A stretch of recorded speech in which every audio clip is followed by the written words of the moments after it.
Hi, everyone. Good to see old friends, new friends. Happy Earth Day.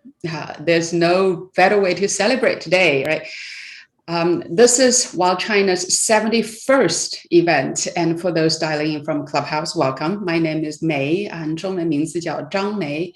I'm the founder of WildChina and your host for tonight's conversation. As you may or may not know, WildChina curates in-depth travel to China for individuals, schools, and companies. And in the past, of course, we can't travel. So it shouldn't stop us from being curious to understand what China is about, right? So we've been absolutely thrilled that and honored that many of our WildChina community gathered around these many virtual events and listening to great speakers to share their knowledge and experience in China. And now we're delighted to reach a larger audience in Clubhouse as well. So this is how tonight's event is going to go. We'll live first half in Clubhouse, which is recorded, and then we'll switch to, in Zoom, and then we'll switch to Clubhouse, as I just mentioned. So if for those in Zoom with questions, start inputting them in the dialogue box because it will be quite interesting. Yeah. Sorry, May, just for some reason your audio is not coming through on Clubhouse. So do you want to just mute yourself and I'll just pipe it through me? Sorry, I didn't interrupt. Oh, interesting. Yeah, so if you, cool. Okay, I'll take it over. Go ahead. Okay. Are you in Clubhouse? But you are muted in Clubhouse as well, Kendra. Not anymore. I'm good now. Okay. All right. Technology. We're doing multiple platforms. Okay. All right, let me introduce our guest of honor tonight. For Earth Day, the most appropriate person, Mr. Ed Norton, to talk about China's great rivers. And he will also touch upon the river system in the US as well. I believe he had much experience over here as well. And for anybody in the conservation world, Ed Norton, you already know, right? Very well respected explorer, conservationist. And for those not in conservation world, you may confuse his name with Edward Norton, the actor, right? But you'll hear his voice in a little bit. Now, with Ed's resume in front of me, it's very difficult to pick because he's done so many interesting things. To start off way back, he served in the US Marine Corps, in Vietnam. And then he was a federal prosecutor in Maryland. And he was also the founding president for the Grand Canyon Trust. As you can imagine, that's an organization dedicated to protecting the national parks and public lands and rivers in the Colorado area. And he was also the founding chairman of the board of Rails to Trails Conservancy. And what we are discussing today relates to a shorter part of your experience, right, Ed? That was back in the early 2000s when Ed and his beloved late wife, my role model, Anne McBride, made their way to China, and Ed served as the senior advisor to the Nature Conservancy. They really pioneered the Great Rivers Project to conserve biodiversity and cultural diversity in Northwest Yunnan province in China. So, and welcome, Ed. And I know you brought us this very special guest, Bob Mosley. Would you take a few minutes to tell us about Bob? Welcome, Bob. Yes. I will. Thank you, May. And that was a lovely introduction, a great deal of it overstated, but the importance of the experience that I had in China from 1998 to 2004, I would say, as I look back on my career in conservation, is without a doubt the professional and certainly the personal highlight of my entire life in conservation. And I, by either just dumb luck or divine intervention, I had this opportunity to go to Yunnan and serve as the senior advisor to the Yunnan Great Rivers Project, which Bob and I are going to talk about. And, you know, I was really just a lawyer with some legal and political experience. I had relatively little background in conservation science, except as it applied in particular issues that I'd worked on in the United States, but no real, what I would call systematic knowledge or experience with the application of conservation science. And in a way, that's what we were really, the essence of what we were trying to do in China. And again, by either divine intervention or just good luck, the Nature Conservancy sent this gentleman to my right, Bob Mosley, over as our chief conservation scientist. We're going to talk more about what we did, but I think, and Bob and I have talked about this over the last couple of days. I think one of the really significant achievements of the Yunnan Great Rivers Project was the way we developed what we call an ecoregional plan for Northwest Yunnan, this area about the size of Taiwan or this size of Ireland, a large area encompassing the 4 great rivers coming off the Tibetan Plateau. We did an ecoregional plan for that, which showed where the biodiversity was in relationship to China's existing nature reserves and where the biodiversity was that was not yet protected. And so that was really a remarkable achievement. And that ecoregional plan that Bob led, the development of that, which we did in 3 years, which I think is still probably a record at the Nature Conservancy. And it was actually adopted by the Yunnan provincial government as part of the 5-year plan at that time. And that was really significant. I think Bob and I both also agree that what we did, and particularly the conservation science part of it, was really in working with all the different institutes of the Chinese Academy of Sciences and Social Sciences, Institute of Botany, Institute of Geography, Institute of Zoology, the Planning Commission, was really help the Chinese institutes and agencies get out of their silos and work together. And I think that was a great accomplishment. And the third, you can tell I'm very Chinese, everything is in threes, right? And the third of the great accomplishments was working with and training and mentoring a younger generation of really outstanding Chinese scientists and conservationists. And I think that is really what Bob and I feel is sort of our legacy of our time in China.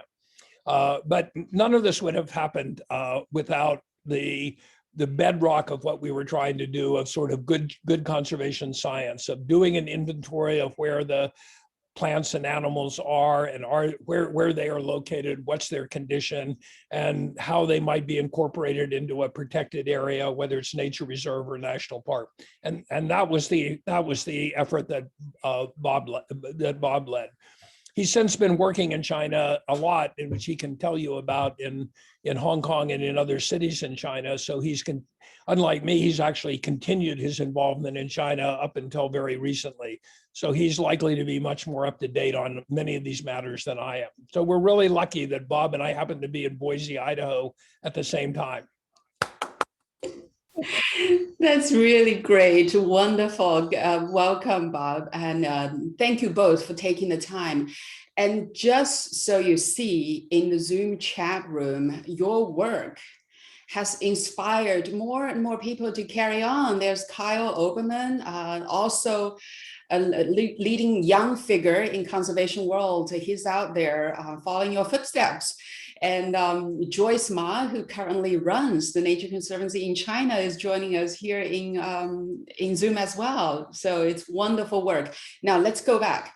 We want to talk about your work earlier so that people understand what we're talking about. I'm going to show a quick clip, just 2 minutes, to set the scene of the area we're talking about. And this is a clip from the Yunnan Great Rivers Expedition, and it was written and produced by Jim Norton, one of Ed's son, and narrated by the other son, Edward Norton. And here, let me see if I can share this part. Okay. This is just so that we know which area we're talking about.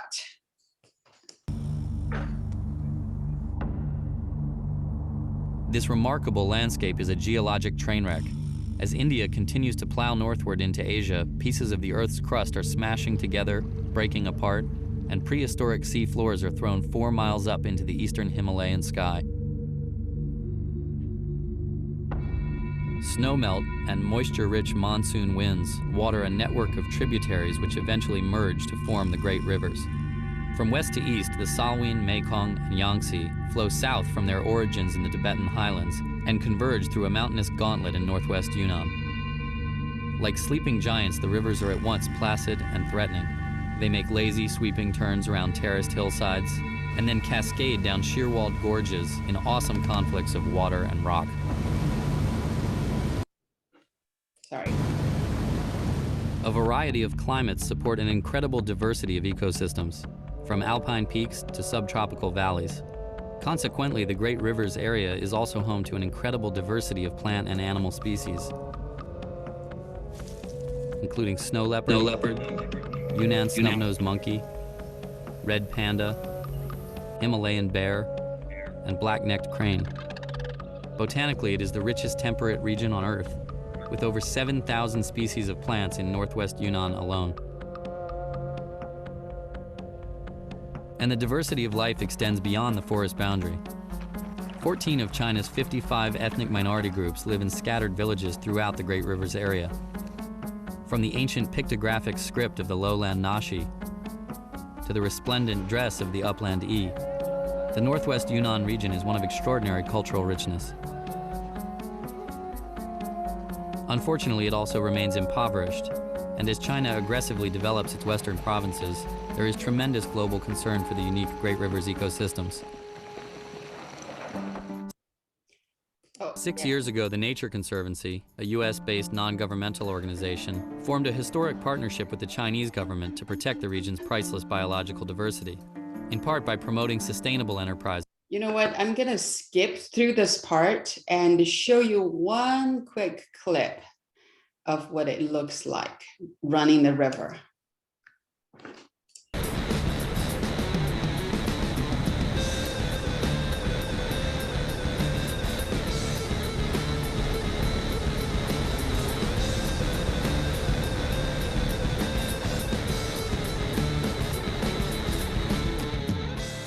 Yunnan Great River. This is insane. The kind of river, both the peace and quiet up in the mountains and the kind of white water is just like, I was watching this film and feeling, wow, these guys are really, really brave. So I'll jump out of the screen share. Ed, could you take us back? Tell us a bit about why, what you guys were doing there. Why were these guys there running this river? And maybe tell us what took you to this region in the very first place. Oh, I will. The rivers actually played a very important role in why the Nature Conservancy went there in the first place.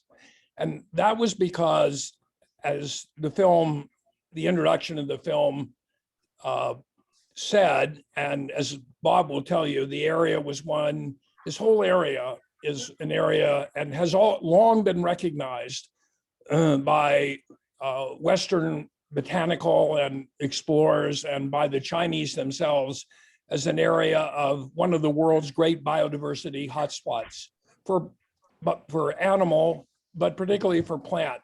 And that is the result of that great gradient that you saw. The deep river valleys and the high mountain ranges create a geophysical or a geological gradient, but they also create a biodiversity gradient. And so it's an area of enormous rich biodiversity. In the 90s, you'll remember that there were great floods on the Yangtze River, causing enormous destruction downstream, and the Chinese government banned all commercial timber harvesting in the upper reaches of these rivers.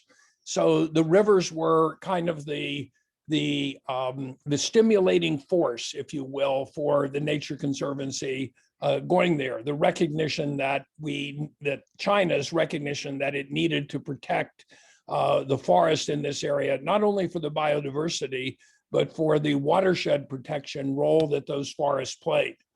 But they were also very important to the economy of those regions. 80 to 90% of the county income of these counties, these very poor counties, came from timber harvesting.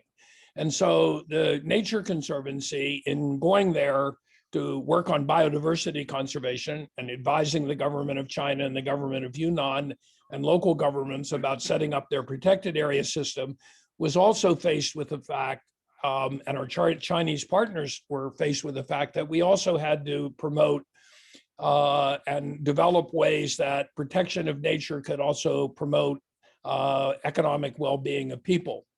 For that reason, we consulted with McKinsey and Company to help us with some advice on that. And they sent us this brilliant young woman who was from Yunnan, who had left Kunming and gone to Harvard Business School and then went to work for McKinsey. And her name was Zhang Mei. And she led the McKinsey team to help us look at alternative economies for the region.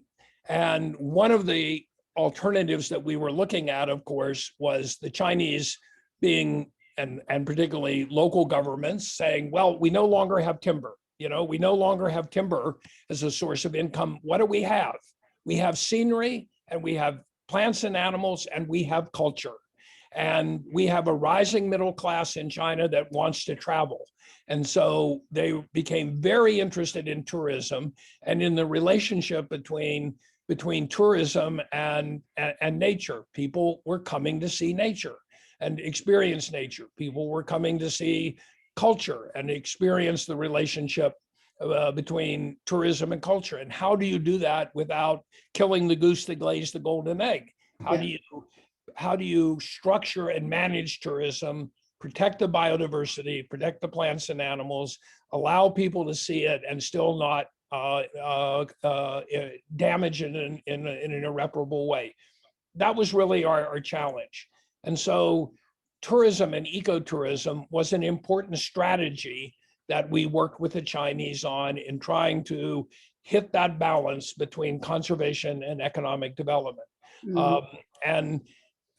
Based upon the experience that I had had and others had had in the United States, in places like the Grand Canyon, and here in Idaho with the Middle Fork of the Salmon River, and many, many other places, the rivers, of course, are, and whitewater rafting are a way for people to experience that and to experience the relationship between nature and a form of recreation, which can bring enormous benefits to local economies. It's true generally throughout the world that every dollar spent, for example, every dollar spent in Flagstaff, Arizona, running the Colorado River through the Grand Canyon gets recirculated in Flagstaff, Arizona 7 times.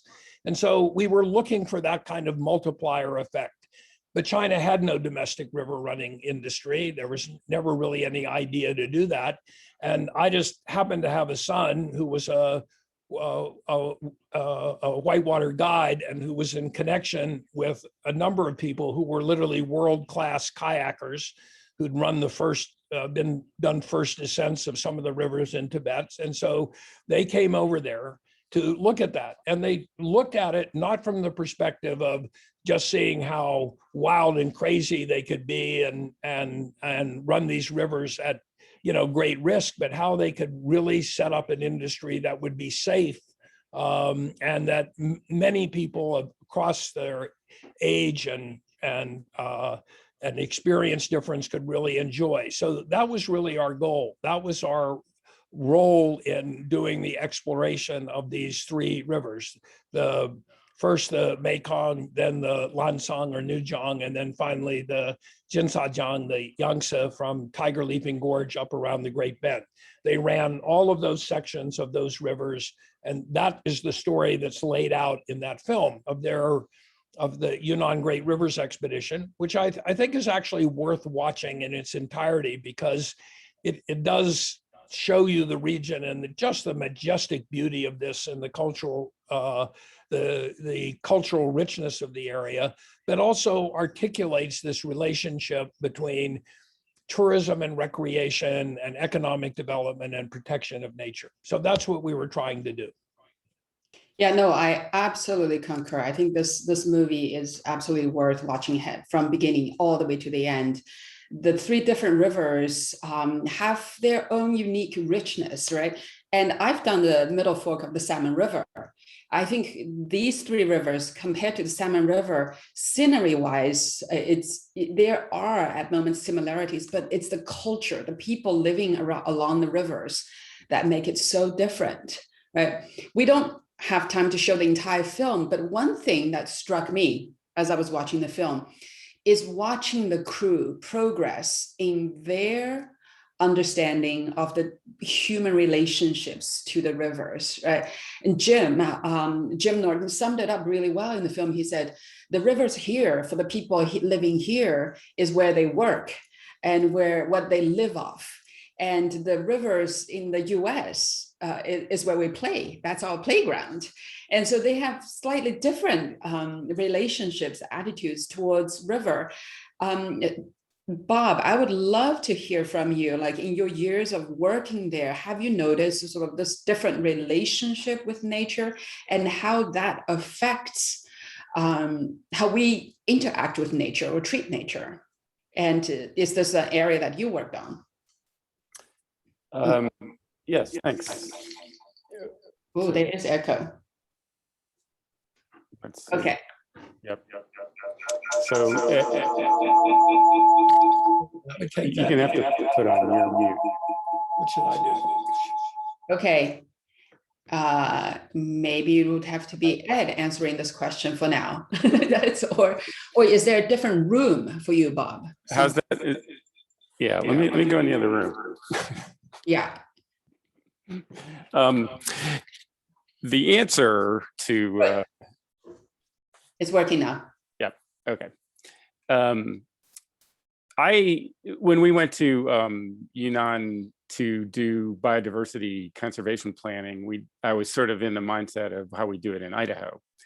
And I got there and was confronted with this really challenging and fun situation where culture and of course economic development, as Ed said, was also to be the three equal pillars in which we set priorities for development and conservation in the Northwest Yunnan. That's what we were charged with. So that integration of culture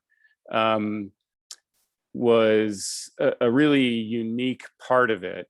The 10 different ethnic minorities, each having their own language, their own way of using the land and viewing the land, and their spiritual needs that go along mostly with that land. And so we had to figure all of that out for 10 ethnic minorities as we went along to do this. And that was exciting and challenging for an Idaho botanist, for sure. Luckily, I had some great mentors in the Yunnan Academy of Social Sciences and other places to help me through that.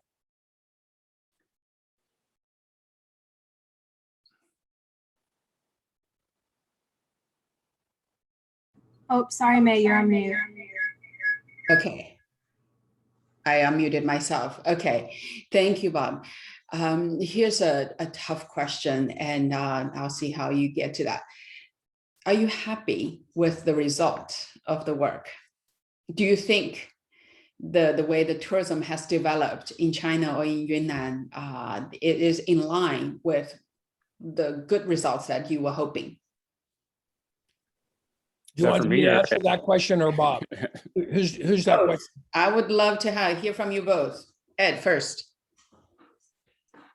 I'm a little out of date. You know, I lived in China for 5 years, and people ask me questions about China, and I always say I'm the most unreliable kind of person in the world to ask about China, because I'm one of those people who used to know something about China, but I haven't been there since I did go back and do a wonderful trip on the Jinshajiang on the Yangtze from Tiger Leaping Gorge up and around the Great Bend in 2007, and I haven't been back since then. So I'm a little dangerous on that question.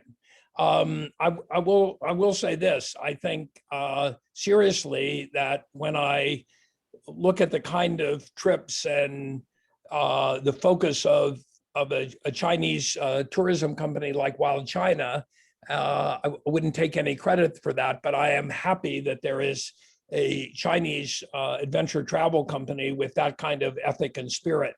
And so I think that's very, very good. And having traveled a little bit with WildChina, I know that at least some of that probably seeped in through to May through the WildChina, through the TNC program. You know, I feel that I don't think there's any specifically a commercial river running industry did not develop in the Yunnan Great Rivers Project area on the Mekong, the Salween, and the Yangtze, maybe in the way that it was envisioned and the way that it is expressed in the film. If you watch it, I watched that part of the film and our hopes and dreams for that. And I think, gee, we were a little bit naive in thinking that. The last time I was in China in 2007, when we did the river trip, we were the last people to ever do that because that section of the Yangtze now has two major dams in it. And the Lansang is also dammed, but the Nujiang is still a free-flowing river. And of course, we've had that exactly that same experience with dams in the United States, of destroying beautiful natural areas. Glen Canyon Dam is one example. My son, Jim, who's highlighted in that film, is now working to actually take down the 4 dams on the Lower Snake River because they block migrating salmon. So we're now involved in an effort in the United States to undo some of the damage of these big dams. I think that we did do extraordinarily good work on the relationship between ecotourism and conservation in China. A guy named Graham Bullock led our ecotourism program. To my knowledge, he laid out the first and most detailed and comprehensive way to look at what we at the Nature Conservancy called measures of success in terms of measuring exactly how ecotourism created direct benefits to nature conservation. I don't think the Nature Conservancy really followed through and adopted a lot of that. And so I guess I would say in that sense, I think there's a little bit of a disappointment in that sense. But circumstances are very different in China than they are in the United States. And it was one of those areas where we brought many Chinese delegations to the United States to look at national parks and how you manage a large number of people. And I think some of those lessons that the Chinese learned very quickly and very well and were very interested in it. I think that exchange between our National Park Service and China's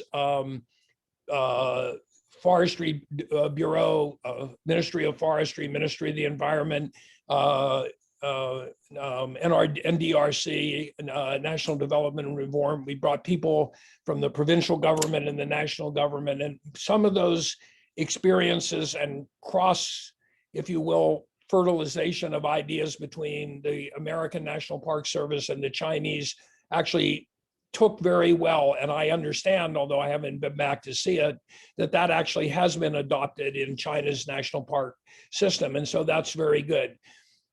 I do think in the long run, that kind of dialogue and positive dialectic between China and the US is very positive, and that's something that I hope we don't lose in this current circumstances. And I would just close my answer to that question by saying, you know, I mean, I learned so much more in China than I took to China. I mean, I don't really, you know, my China experience, I would say, gosh, what an enormous benefit to me personally and professionally. I don't know whether the Chinese learned anything. Well, I can say I learned a lot and gained a lot, including a husband through nature. Exactly, yeah.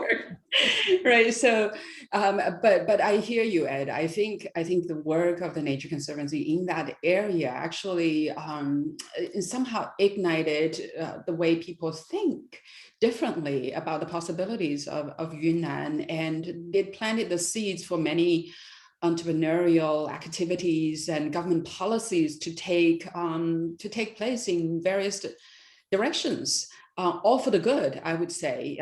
Probably one of the participants is a member of WildChina community who runs a rafting company now in Dali. And there are many people like that now. Bob, I would love to hear from you just 1 second. Kyle had a long comment. And Kendra, if you could bring Joyce and Kyle in somehow onto the screen, we'd love to hear from them directly in a second. Bob, over to you. So Ed answered sort of in a very specific way. More generally, when the model that was very typical of tourism in China, it was even called ecotourism, was the sort of mass tourism attractions where busloads of people, mostly domestic Chinese, went to a single scenic spot or a limited number of scenic spots. Ecotourism, by definition, sort of disperses that a little bit more.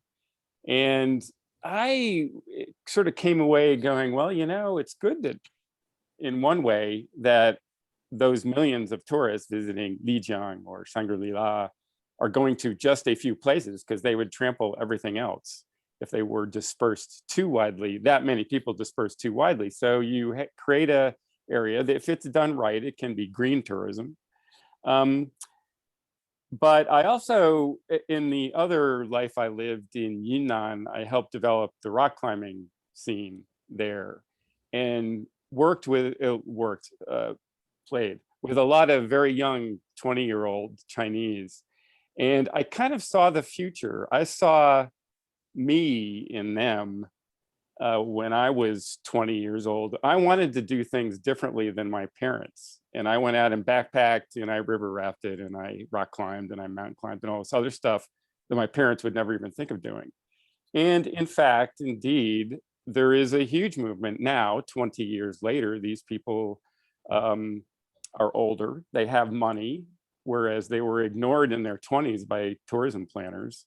But now they're in their 40s, they have money, they're being paid attention to, and they're interested in those more dispersed, how we in the West define this ecotourism experience. So, and you're starting to see that in Laojianshan, in other places in Northwest Yunnan, I think. So anyways, Yeah. Bob, we want a rock climbing guide in Laojianshan from you. And anybody who subscribed to our newsletter, wildchina.com, we will share that information. He knows the prime spots to rock climbing in Liming, right? In Laojianshan. Yes, Liming, and near Shugu also is a really good area. Shugu, and tell us where to stay, who to hire, how to do it safely. I'd love to hear that. You're absolutely right. Now, Kyle, you had a comment. We'd love to hear from. And for our friends in Clubhouse, because we have so many questions here in Zoom, for today, I'm sorry for the change of plan. We'll stay in Zoom just to get to a deeper conversation here. Go ahead.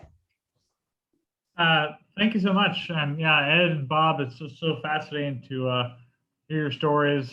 And I watched the film last night. I loved it. It was so cool to see that era of China. And I thought it was very interesting because I heard that one of the guides, they pointed out that there could be major potential for the development of this in 15 years. They said that they could see in 15 years there could be rafting and sustainable tourism. Then they also pointed out that the culture of kind of like safety first being a big concern of all the locals also is kind of a clash of this idea of like perceived like risky river rafting. And I think I found in my own experience that the safety first kind of concept still is a barrier towards a lot of access to the outdoors. So I'm wondering, whether it's Ed or Bob or May or Joyce, like, what do you think? Like, do you think there's a future in this kind of like, rock climbing, or whether it be rafting, like this stuff going mainstream in China? And do you think, how long do you think that may take? Because that's something that I've been struggling with, of how can we actually, get the adventure tourism industry onto the mainstream where it's actually, implemented across the national park system and wild areas? Well, thanks, Kyle. One thing I guess I learned in China is that one should never make predictions about time and time it takes. It's actually it's a quite hazardous occupation, even here in the United States, in a system that we know and understand and know how to influence, because everything always takes longer than we think it will, and it never gets really done. And so time predictions are really difficult to make. I mean, I don't know whether it's literally true, but, supposedly when Henry Kissinger asked Zhou Enlai what impact the French Revolution had on China, and Zhou Enlai's response was too early to tell. Well, maybe it's sort of the same thing with respect to some of these ideas. And even in our own country, a lot of this is evolving, continues to evolve. There's always been this tension back and forth between what is the kind of experience we want people to have in our national parks and on our public lands and in our wilderness areas. What is the essence of that experience that we are trying to make available and protect? And to tie that to a question that submitted by Jos van der Wiel, the being able to focus on these questions of tourism, ecotourism, and economic development, and their relationship to the protection of nature and protection of culture. Those are really difficult issues that we continue to struggle with even in the United States. I think the bottom line on that we always have to ask ourselves is, what are we really trying to do? And what we are really trying to do is protect natural values for their own intrinsic value, not because they are necessarily have some short-term economic value. I mean, if we focus on the economic value, we will know the price of everything but the value of nothing. And so we really should try to know what is the condition of nature. We should be able to measure impacts of human activity on habitat, on numbers of species, plant and animal species, on their condition, and be able to look at and monitor those over periods of time to try to make certain that our human activities are not impacting those natural and cultural values. And natural values are different from cultural values. We cannot protect cultural values by freezing them in time. These are really difficult issues, and the Chinese will come to their own solution to those based upon what they want to have and protect. That's my answer to that. Very well said. May. Yes, Joyce, Hi, this is Joyce. Hi, yeah. Hi, this is my life. Good. I really wanted to thank May for this wonderful seminar. Actually, TNC, we should have done that. I've heard so much about Norton. I'm so glad I've seen him, legendary person on the screen, but I feel I met him. And Bob, we've been working together projects, and I hope we'll have him back one way or another to continuously supporting China. On Yunnan protection, I think what we are doing now is to focus. We have been focusing on the monkeys, the golden snub monkeys. I wanted to illustrate through that. 20 years ago, it was a very endangered species, with about less than 1,000 monkeys. But through the last 20 years efforts, we have doubled, tripled that. Now we're targeting for we estimated there are about 3,000 now, snow monkeys. So this is without. And I've been with TNC only like less than 5 years, but I've heard so many comments about our work, our instrumental, TNC's instrumental seeding works that really inspired and sort of some way provoked it, the government agencies, partners, and even the local communities. Our work are through habitat restorations, and also the whole range networking with the snub monkeys. I think there are 7 to 8 isolated silo protection agencies. Now we unite with the local government support. We are uniting all of them, all 23 agencies, and including academia institutions, focusing on how to work together to create a better habitat area, connecting more tree planting, more community support, preacher controlling, and all the patrolling, all those works to support the better improvement of the habitat. So what I wanted to say, with the question, with 20 years past, how is Yunnan's tourism and nature? I think at least the economy scale has been greatly improved. People do not worry about hunger. They have enough to eat, and now they value more of their nature, of their environment. I think this is the very strong base for all kinds of activities, tourism, rafting, mountain walking, and all those are possible. But it's never been a mainstream yet in China. But I think I really echo Ed's points. It's about for the local people to figure out. But with national park, TNC is also the first agent that really brought the idea, the very concept of national park in Yunnan, now it's a national. So we should be proud. At least that's why I said we should salute to TNC, the early heroes. But I wanted to send some optimism that it's on the right track. Thank you. I stop here. Thank you, Joyce. So well said. We, a couple of weeks ago, had a conversation between Dr. Long Yongcheng and Dr. Jane Goodall, and Craig Kirkpatrick joined us as well. And it was, Ed pointed this out, a main takeaway in looking at primates conservation. Yunnan, some of those monkeys has done tremendously well. The population has increased versus, you know, the sort of border difficulties over in East Africa. And so even though Dr. Long Yongcheng there's going to be a film made about primates conservation as one of the top individuals to be celebrated for the 100th anniversary of the party, right? So it's fantastic to see everyone embracing the idea of conservation. Thank you for joining us. Now let's get to a couple of questions. There's Anthony Fragola asked, oh, hi, good to see you here. Has the Nature Conservancy organized any trips through this area? It may have something to do with you, Joyce.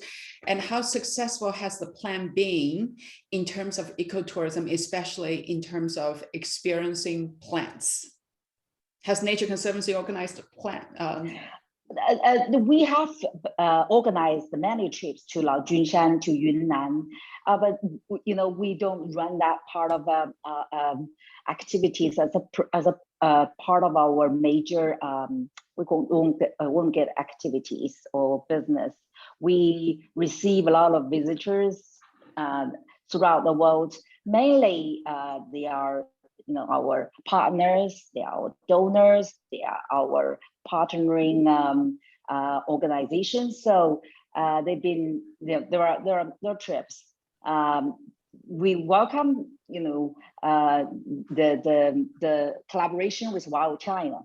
So we'll be happy to show you, you know, what we're doing and our community support. By the way, and Tencent has opened up a natural visiting center in the middle of the Laojunshan Mountain. You're welcome to visit there and to organize more conservation works and supporting the local communities. So we can collaborate, definitely. Yeah. Love that. There's so much to see in Yunnan, right? Okay, now did we get all the questions?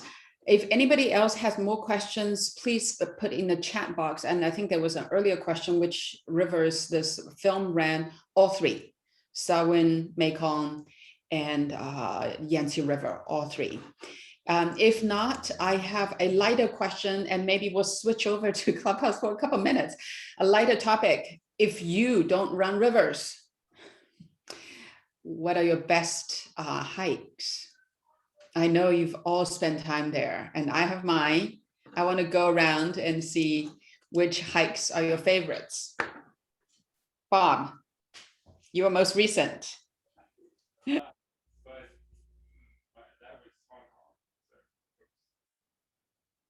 Yeah, you have to unmute.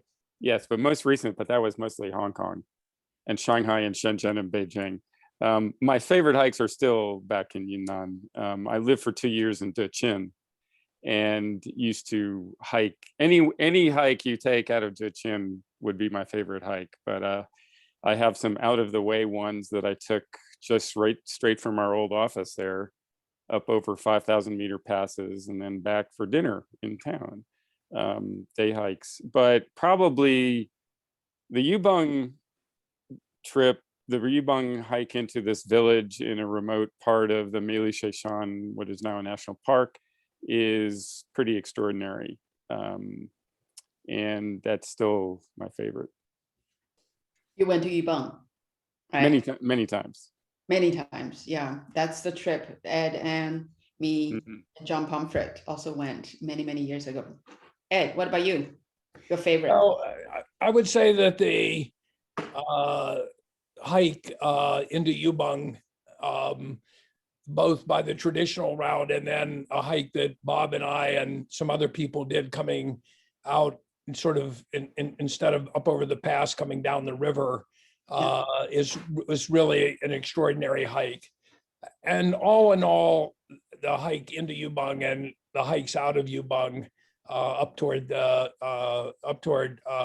Mianzamu and Kawakabo and up toward the glacier and the sacred lakes. Those are really extraordinary hikes. And, you know, I mean, I would put that hike as up there with hikes I've done in northern India, Nanda Devi, and hikes I've done here in the American West and hikes I've done in Scotland and places like that. I mean, it's really a world-class experience, both because of the scenery. To answer the question that Kyle or somebody raised about, can you do hikes based upon plants and botany? The answer to that is yes. I mean, in thinking about coming back to Yunnan, I would definitely go in April and May just to see those, 164 species of rhododendron, and I forget how many species of primula in bloom. I mean, it's really something. The botanical richness, if you are interested in that kind of thing and can go with somebody like Bob Mosley who can tell you what you're seeing, that's a really wonderful experience. There was another hike that we did out of Zhongdian up into an area that we were actually looking at that wasn't a protected area. And I forget the name of it. If you say it, I'll remember it. It was up. What was it? Dabuji. Yeah, Dabuji. That was a spectacular hike too. Had never become as popular as the hike into Yubong, but it went up to the sort of base of that beautiful pyramid-shaped mountain that we would see, and that was really an incredible hike too. Yeah, Kyle, you want to add your favorite to it? Yeah, it's always the hardest question. I think to stay close to Yunnan, I will say just the core around Yading. It's also become very popular in the last 3-4 years or so, but basically a 5 to 6 day route around Yading's 3 holy peaks. And so you kind of avoid like the tourism center inside the valley, and you kind of circle around 3 peaks and holy lakes, 3 holy glaciated mountains all around 6,000 meters. That blew my mind when I first did it, just for its accessibility, how clear the trail was, which is a relief, and then just how gorgeous every campsite was. Just blew my mind. Definitely would recommend it. Okay. Now I'm going to crowdsource a little bit. How about you, May? What is your favorite hike? I think I know the answer to that. You may know, yes, the Yubong hike is one of my favorite. I have another one. You know that one. Yeah. The one that crosses over from Salween River Valley from Dimalo all the way over to Zhejiang. Yeah. That is still, when I look back and I said, you know, you look at China on the map, these mountains seem massive. And if it were in the US, probably you couldn't find a way to traverse those mountains unless the early pioneers on their wagons have cut through. But in China, it's almost like anywhere you go, if you find a local villager who knows the route and befriend them, they'll take you on these amazing hikes where they herd their goats or sheep or yak or whatever, or local trading in the communities. And this very route I'm talking about takes 4 days. It's only like less than, I think it's only about 60 kilometers. But it's where the Catholic missionaries went through, connecting the Catholic Tibetan areas. And I found just the richness of the history, the scenery, and the biodiversity along the way, absolutely top notch. That would be my favorite. That's a good one. Did you do that one, Bob? A couple of times. Yeah. Yeah, fantastic. So I'm going to crowdsource for a friend who just mentioned, had a comment here. Paul Solopek, you will see him in the chat room, is a National Geographic writer and explorer, walker.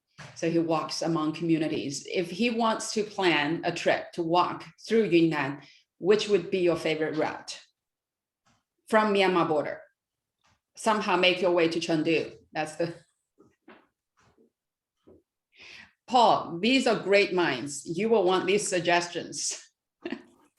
You could go from Dima Lo a bit to the north and come in into a town called Yongzhou, but you basically end up on part of the pilgrimage route around Kouagabo, and then continue over across all the rivers from Dechin.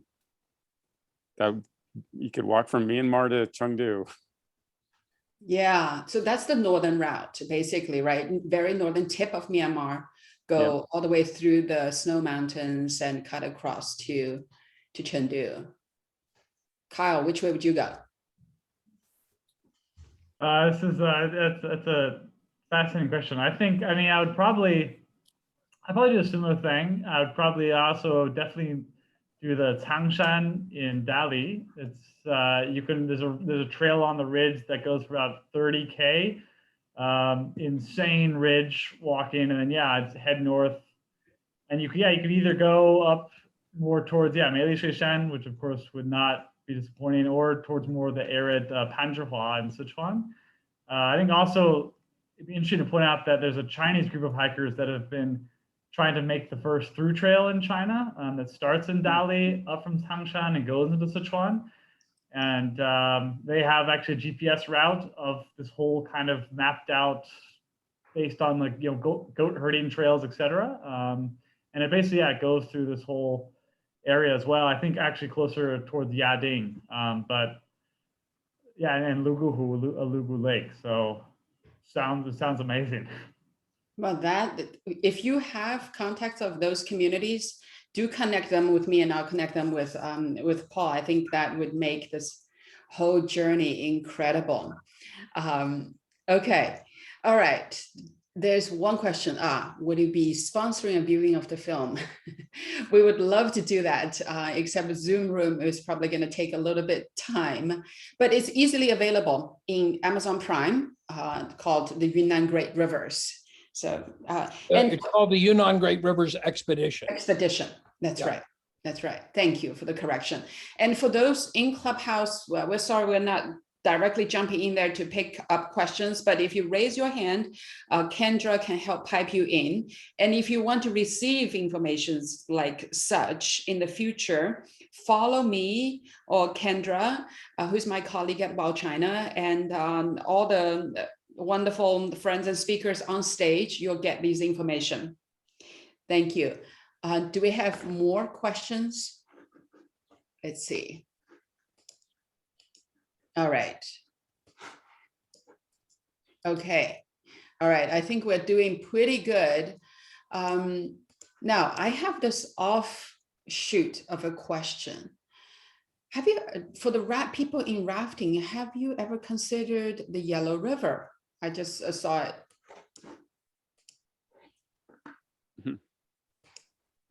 This is branching off Yunnan, a bit of an odd question, but it's for those people who are interested in rivers of China. Did you ever look at that? No, we did not.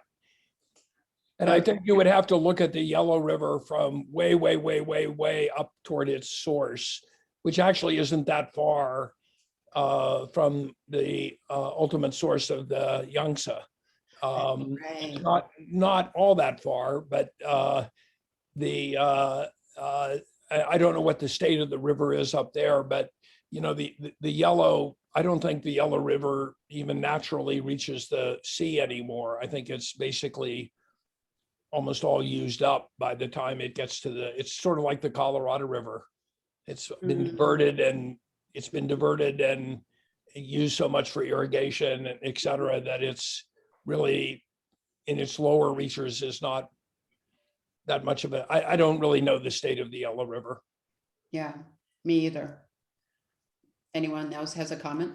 We do have Kendra. Is it possible to bring this Marilyn Glenstein in? She's raising her hand. She has a question. And would Anthony like to join us as well? Yes. For recognizing me, but I just am in awe of these people, you and these people who are on the ground. I have been to Yunnan mainly for textiles and silver and crafts, and I appreciate the idea of trying to understand and preserve everything that's local, but as an outsider coming in. There are so many tourist programs now, so you are active people, and that's a whole different game, I think. And we appreciate all the comments you're making. Thank you, Marilyn. In fact, the culture conservation aspect was a huge part of the Nature Conservancy's work as well, right, Bob? And prior to, I think, earlier in the stage, there was a lady, Heather Peters. Heather Peters, that's right. She was running a lot of fabric, minorities, weaving, and silverware sort of thing as well. So yes, that's a rich country. And by the way, Marilyn, we had an event last week with the Global Heritage Foundation, and we visited on site Dali Village in Guizhou, the handcrafts there, the tie-dye traditions and weaving, incredible. So thank you for joining us. Oh, I want to add in here that Heather Peters actually reached out and said she wasn't able to make it today, but she wanted to pass my hellos on to May and Ed. So I'll pass that on now since it came up. Oh, that's great. Thank you, Kendra. And Anthony, you want to join us? Yes, I think the work is wonderful. I just wonder about the continuation of the work. But you just mentioned an idea that I was thinking about when you said about last week or program in terms of developing some kind of a local industry like the textiles that we saw in Delhi. So I was wondering if there's any way of combining those, the ecological preservation and also the creation of local indigenous industries. And if you have any thoughts about creating such a tour of that kind or experience. I would love to. I think we can do this in conjunction maybe with the Nature Conservancy. Joyce had to leave for a meeting, but Yunnan area has so much richness. We're also talking to Kyle about possibly exploring some of the mountain area that he's beautifully photographed. Follow him on Instagram. You can see some of that. And yes, once it opens up, I think the opportunities of exploring Yunnan and Guizhou will be tremendous. So, well, thank you for joining us. I think we are sadly out of time. Ed and Kyle, if you guys want to stay on to Clubhouse, we can do that in a bit. But let me wrap up the Zoom conversation today. Unless do you have any words you want to share for people who are interested in conservation in China, great rivers conservation. Any parting words you would like to share? Ed, Bob? Nope. Ed? Go there, see it. Great. Short, punchy. Yeah, good. See it, yes. And it's much better than it's at least for people from the United States, it's much better than they often imagine China is like. It's unimaginably beautiful.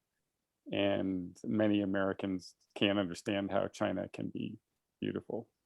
So let's spread that message and go there, like I said, and experience it. Yeah, absolutely. I absolutely agree. Kyle, you want to say anything? You've traveled around most recently. I just said it in the chat, but I think, watch their film. It was an incredible tour for me to just go back in time, 15 years or so, and see what it looks like. And then also go out there now. And I think there's no better way to fall in love with the place and see the diversity than to go visit it yourself and tour and love these places. So thanks, May, for putting this on, and Ed and Bob. All of your experience. So thank you for all you've done. Yeah, thank you. I can't thank you enough, Ed and Bob, and for all the participants taking the time, Kyle. And we hope to continue to bring you such events and speakers with content and substance. So you can follow us by signing on for the newsletter, wildchina.com, or follow me in Clubhouse. It is Zhang Mei Jie, and you will see upcoming events. And I will take 1 minute to talk about our next event. A week from today, we have a virtual tour. This is quite funny, with our guide in Beijing, because he is going to demonstrate how he navigates from home to work without a wallet. Everything is done on a cell phone, which is everyday life in Beijing, but it's not everyday life here in the US. So that's something you can find on our website. As well as a month from today, May 27th, we will be speaking with Jim Harkness, the China country director for National Geographic. And he will be talking about the long engagement National Geographic has had with China. That's also available on our website for sign up. Thanks again for joining us. And we'll hop over to Clubhouse and take a look. Join us again. Hope to see you again. Thank you. Thank you, Bob. Thank you, Ed. Thank you. 再见. 再见. Thank you, Bye. Marilyn and Anthony. Bye-bye. Thanks, Kendra.